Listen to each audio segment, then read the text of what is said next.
Micro influencers will be the next big marketing strategy என்பதை தயவு செய்து புரிந்து கொள்ளுங்கள்.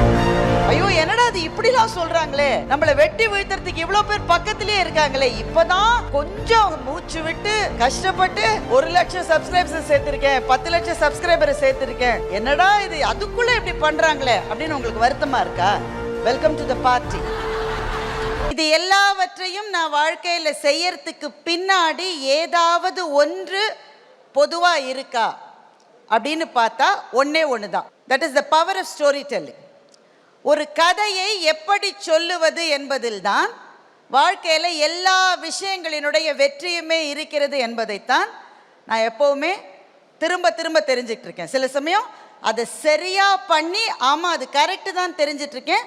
சில சமயம் இங்க கதை சொல்றதுல தப்பானதுனால தான் இந்த முயற்சியே தப்பாச்சு நான் தெரிஞ்சுக்கிட்டேன். ஸோ இங்க இருக்கிற நிறைய பேர் நீங்க இன்ஃப்ளூயன்சர்ஸ், நிறைய பேர் யூடியூபர்ஸ், ரீல்ஸ் உருவாக்குறவங்க, மார்க்கெட்டிங் பர்சனல் எல்லாருமே இருக்கீங்க. உங்க எல்லாருக்குமானது ஒரே ஒரு விஷயம்தான், உங்க கதையை எப்படி ஆரம்பிக்கிறீங்க, எப்படி கொண்டு போறீங்க, எப்படி முடிக்கிறீங்க, அதுல தான் இருக்கு.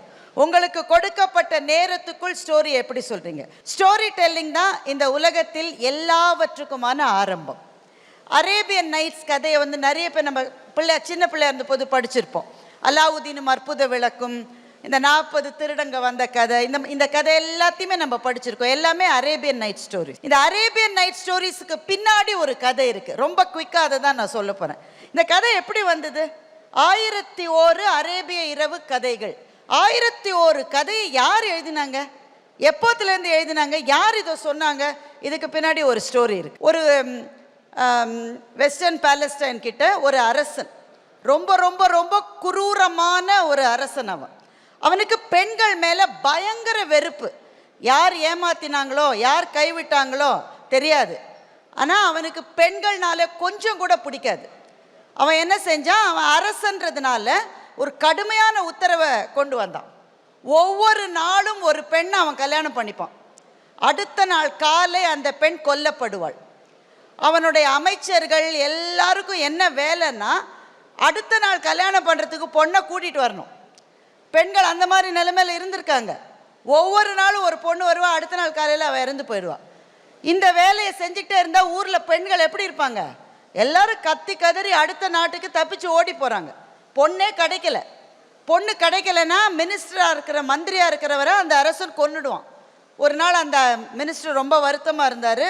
அவருக்கு ஒரு பொண்ணு இருக்கா, ஷெஹராஸான்னு அவளோட பேர். அவ கேட்டால், அப்பா ஏன் வருத்தமாக இருக்கீங்க, நாளை காலையில் என்னையே கொன்னுடுவாம்மா, ஏன்னா எந்த பொண்ணையுமே எனக்கு கொண்டு வர முடியல, எல்லாம் தப்பிச்சு ஓடிருச்சு. அந்த பொண்ணு சொன்னா, அப்பா நான் கல்யாணம் பண்ணிக்கிறேன் மன்னனை.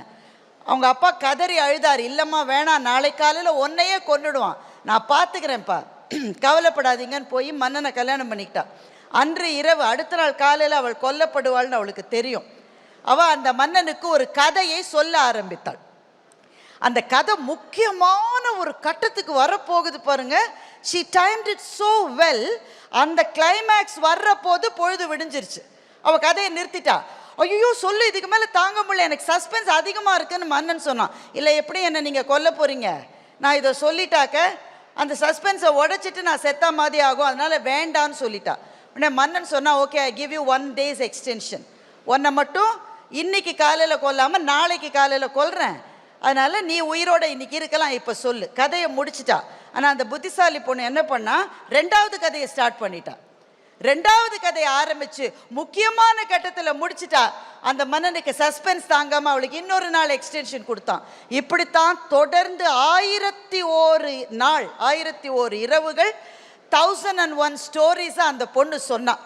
At the end of it பெண்களும் புத்திசாலிகள், அவங்களுக்கு நிறைய அறிவு இருக்கு, நிறைய ஆளுமை இருக்கு, அவங்கள கொல்ற பாலிசியை அந்த மன்னன் கைவிட்டான் அப்படின்றது கதை. இந்த கதையிலிருந்து நமக்கு கிடைத்தது தான் 1001 இரவு ஸ்டோரிஸ்.